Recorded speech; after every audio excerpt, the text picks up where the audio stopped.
Unlocking Super Saiyan levels of match strength is a full body experience. It's a coordination of the trunk, the upper body limbs, and the lower body limbs. It's the ability to force your physical will upon an opponent. We're gonna give you a full body workout that's perfect for building that mat strength, and we're gonna start right now. So working with South Dakota State, I've been fortunate enough to have access to Division I freaks. Their coaches don't want them just lurching through their entire season.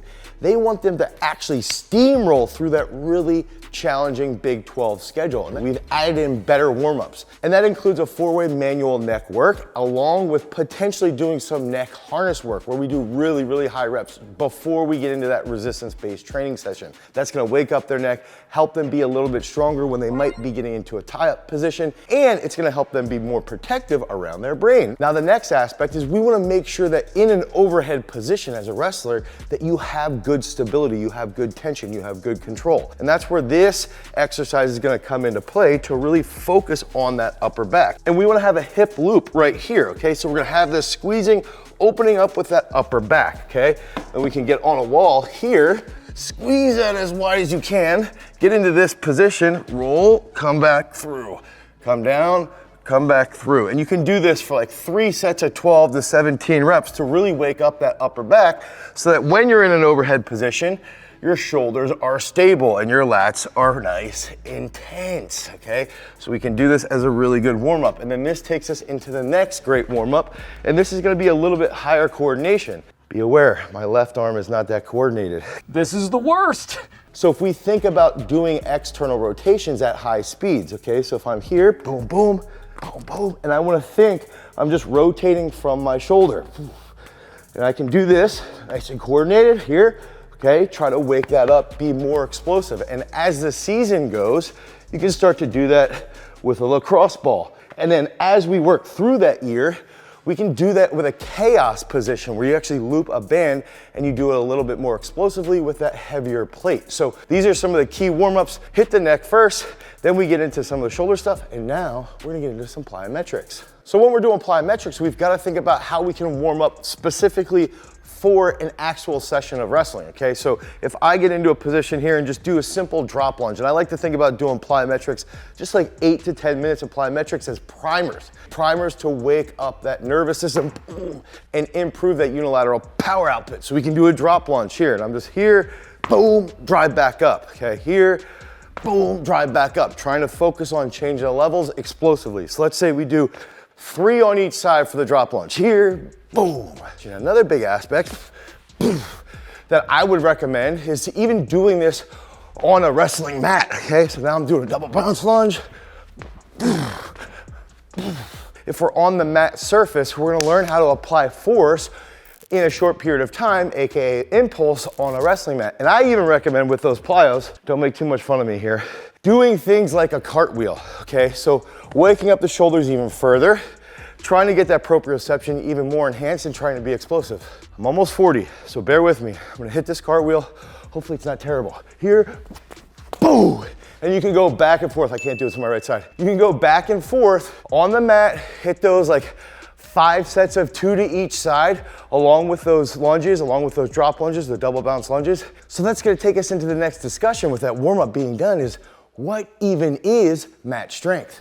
Wrestling, sambo, jiu-jitsu, judo, these are grueling sports, and we've got to figure out how we can take that training in the weight room and make it directly applied onto the mat or the competitive arena. This is that strength that is really rooted in that dynamic trunk control, and don't lose sight of that concept. One of the things that I brought up in the past is talking about 2-time world bronze medalist Nick Gwiazdowski, the biggest dog of them all in Nick Gwiazdowski, and how strong he felt just by tying up with him. He might not have been the absolute strongest guy in the gym, but because of that trunk control, he can then apply a massive amount of force from his hands and from his legs, and that in essence is that mat strength. So keep that in the back of your mind while we're working through this workout and while we're actually hefting around some of this weight, and then figuring out how, when we're training our skills out on the mat or out in the ring, how that's going to apply to our opponents. So the next aspect of the workout after hitting that big warm-up is finding an exercise that's really gonna help us with that impulse, as we talked about. Force, force, force, in a short period of time. That means we've got to train a movement that's going to help us fire neurologically very, very rapidly. And I would recommend using a decent amount of weight with something like this, okay? That's gonna help with that rate of force development, which in turn will lead to better impulse. Now, that's gonna take us into a technical coordination movement like a low hang clean. If we're doing a low hang clean, which Yvonne here is going to demonstrate, we can take this, let's say he hits a single, boom, ooh, nice. He's gonna rest about 25 to 30 seconds. He goes through this eccentric portion. That's also gonna help strengthen his lower back, his posterior chain. Then we can think about changing direction rapidly and then igniting that nervous system, catching that here, focusing on that trunk control. Don't let the bar pull you forward. And then as we would work through this season, maybe the weight gets lower a little bit and we start to move things a little bit faster. Right now, South Dakota State's heading into a peak season. They're heading into Big 12s, they're heading into the NCAA tournament. And so we've got to focus on these different aspects and these different modulations inside the rep scheme. Go, Yvonne. Big pop, big pop, big pop. Nice. So it's a unique method that you can use, and you can get 20 reps done in about 10 minutes. Now, as you're in season, I would back that off a little bit, where you might only do 8 to 12 reps, but out of season, you can get really creative with this, based around doubles, triples, and you can really see how your heart rate will elevate and how this is gonna transfer over to the mat. I love the bench press. It's a great compound movement, especially if we're talking about pushing and pummeling, pulling on an opponent, but more importantly, pushing like this. But this specific workout, it's not the best absolute strength exercise from a full body perspective. With wrestling in season, I typically would say it's more important to squat here, but not just any squat. And I know a lot of you wrestlers out there, you don't like to squat. You don't like to do really anything with your legs outside of maybe deadlifting, which is crazy. But anyway, what I think you should be doing is a front squat, and not just any run-of-the-mill front squat. I want to see you get to that bottom position, and because we're in season, we're going to be doing front squat with this added bonus. So it doesn't need to be crazy, crazy heavy. You could use 70 kilos, 90 kilos. Just focus on that trunk control. I'm gonna get to the bottom and I'm gonna pause. 1, 2, 3, get an auditory command. Boom, come up like you're exploding out of referee's position. We can do that again. 1, 2, 3, up. Boom. Real fast, okay? Now, we're gonna do that front squat. 3-second pause. You're gonna feel it in your abs. You're gonna feel it in your back. That's gonna help you be heavier on somebody's head when you're wrestling. The next thing we're gonna do is target the hips and the abs. So then what's interesting here is that you're gonna feel this, you're gonna get in an overhead position, and then when you get back into the front squats, you're gonna feel that tension in the core even more. So we're gonna go here, okay? Come up, back down, here, up, here, up, here, up, here, up, boom. Before we move on, and I will say, if we are out of season, I think back squats would be great here, okay? You go a little bit heavier out of season with a back squat. Front squat will lower that weight, which in turn will make it easier for recovery in season. Wrestlers love to do V-ups like this, so they don't come up off their back. So some of you especially are used to being on your back and counting the lights, but we don't want that.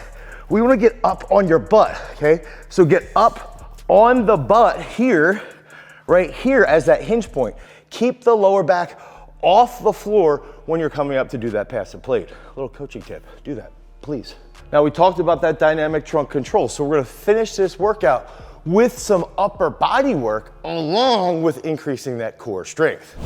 Now the last part of this workout is going to rely heavily on calisthenics. And when we're building out our strength training at peak strength, we were thinking about how many All-Americans can we develop? How many state champs can we develop? How many freaks that are applying a massive amount of force out on that wrestling mat can we develop? And we've done this with over 700 different exercises. And the specific combat program is laid out for judo, or you can click on wrestling, or you can click on boxing, or you can click on jujitsu and get that program for you to help you get your training to the next level. Head over to peakstrength.app, the Google Play Store or the Apple iOS Store, download that, get 5 free workouts and become a freak. Now, when we're going into this next key series, okay, I like to use trisets, especially with wrestlers. Typically, I'll start off here. Let's start with dips, right? Here, boom, boom, boom, oof, oof, oof, oof, oof. And I like to use this shaky dip stand here so that you actually have to focus a little more on that trunk control. Or it's just, I'm cheap and we haven't bought a new dip rack in a while. So let's say we do 17 dips. This is the 3rd day this week that we're filming rope climbs. That's how much we love rope climbs. Oh geez, I'm a little nervous.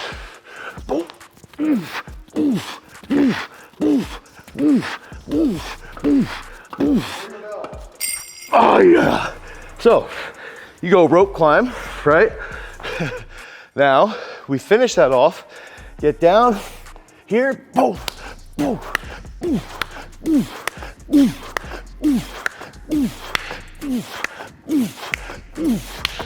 Okay, let's say 12 clap push-ups. Work through that with a minute 30 rest. Oh, so you go dips, rope climb, clap push-ups. I want to show you a version of the dip. I hope my cameraman is okay with this. I like ring dips. I will say, now during the CrossFit Games a few years back, a lot of dudes were blowing out pecs because they were rushing their ring dips. They're going very, very fast, getting into bad position. But that doesn't necessarily mean this exercise is bad. From a movement here, if you hold this hollow position, hollow here, squeezing through the core, squeezing through that trunk, and then you get into this position on the rings, and you have to stabilize a bit more, that's gonna transfer to that good time match strength. If you're more advanced as a wrestler, you can hit these ring dips here.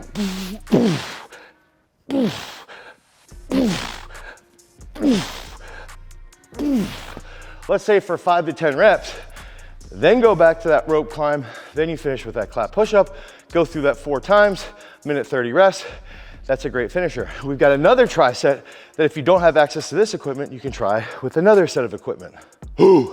Now the next tri-set is gonna be a little bit easier, but again, it's dependent upon what you have available. And we use our fat rope here to do a sled pull. So we're here, here, pull that in, and you're gonna feel that in your lats, your forearm, your biceps, and your trunk quite a bit. Then we're gonna get into sled push. Think about driving for that low single, something like that. Here, drive, drive, drive, get set, rest about 15 seconds, and then we'll finish with clap push-ups. We'll go here, boom, boom, boom, boom, boom, boom.